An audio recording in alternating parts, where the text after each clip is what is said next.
9.6i. Let's see. Express this one in the form of a plus bi, where a, b are the real number, so easy to rewrite in an a plus bi form.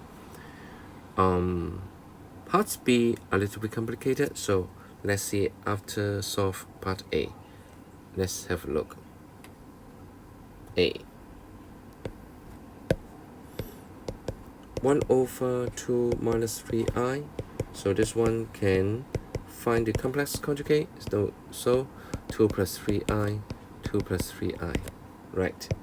So easy for numerator part. Denominator not difficult. 4 minus 3i perfect square. So 2 plus 3i over 4 plus 9. Right. So as a result, 2 over 13 plus 3 over 13i is the answer for part A. Part B. What is part B? Okay, let's see. The answer is 2 over 13 plus 3 over 13i. And read the question of part B. The roots of the quadratic equation are x squared plus rx plus s equals to 0 are 26 over 2 plus 3i, 26 over 2 plus 3y. One is 2 minus, one is 2 plus. And this one seems like this one. Okay, only this. Number 1. Find the values of r and s. R and s. Okay, so you found that this one, solve it here, and these two are the roots of the equation. So make use of this two quadratic equation. You have two roots. Can you rewrite as quadratic equation? Yeah, let's see.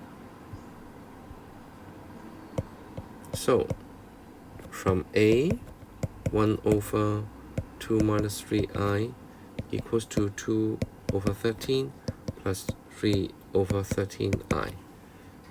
Okay, in the same time, I want to write it as, how about 1 over 2 plus 3i? This one also can simplify times the correct complex conjugate. So 2 over 3i, 2 minus 3i, sorry, and altogether over 4 minus 3i perfect square again. So 2 minus 3i over 4 plus 9. So again, 2 over 13 minus 3 over 13i. Right. Then, what is the sum of roots? Yeah, sum of roots equals to negative b over a.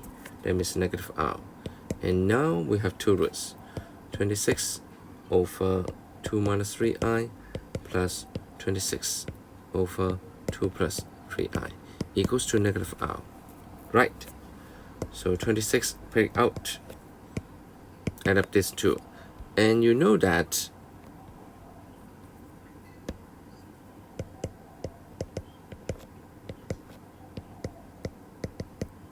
these two can rewrite as, okay, 26 2 over 13 plus 3 over 13i plus 2 over 13 minus 3 over 13i, right, equals to negative r. So as a result, 26 times 4 over 13 only. So r equals to negative 8. How about s? S not difficult because you can make use of the product of roots. This one equals to s over 1 because c over 1. So times together,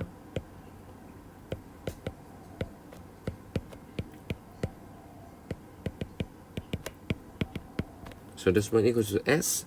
So 26 perfect square. This one becomes 4 plus 9, right? So s equals to 52. So you can solve this one easily. R equals to -8 and s equals to 52, right? Let's see part B. 2.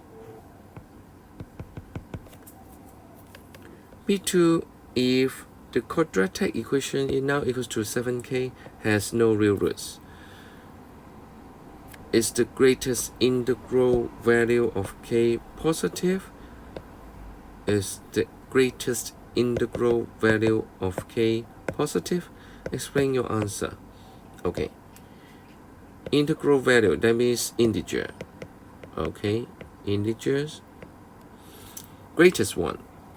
Okay, that means greatest integer of k.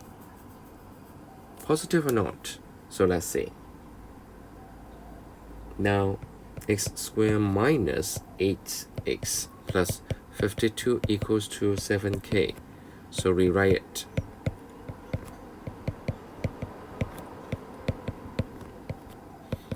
Rewrite in quadratic form, okay? And has no real roots, therefore delta smaller than 0. So negative b, not negative b, b squared minus 4ac. Again, b squared minus 4ac, smaller than 0. So here 64 minus 208 plus 28k, smaller than 0.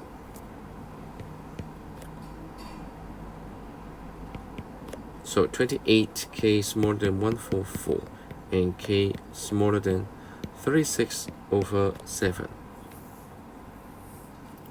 K smaller than 36/7. Then what happened? So what is the greatest integral value? So the greatest integral value of k is 5. See, this one 5 point something, smaller than 5 point something. That means the greatest one here, greatest one is 5. So as a result, the greatest integral value of k is positive. Okay? So understand how to solve this question? Yeah. Solve in the form of a plus bi, and part B, make use of part A, then can help us to find the value of R and S, because this one has a quadratic equation and 2 roots are given. And afterward, you need to remember the properties of quadratic equation about the 2 roots, 1 double roots or repeated roots, and no real roots. What are the relation between these three different cases? Then delta have different values: greater than 0, equal to 0, or smaller than 0. This time no real roots, so smaller than 0, and you need to solve k. If no real roots, what is the value of k? And range of the values of k is k smaller than 36/7. So greatest integral value is 5. Then you can answer the question. Okay, so try to do the classwork and also the homework.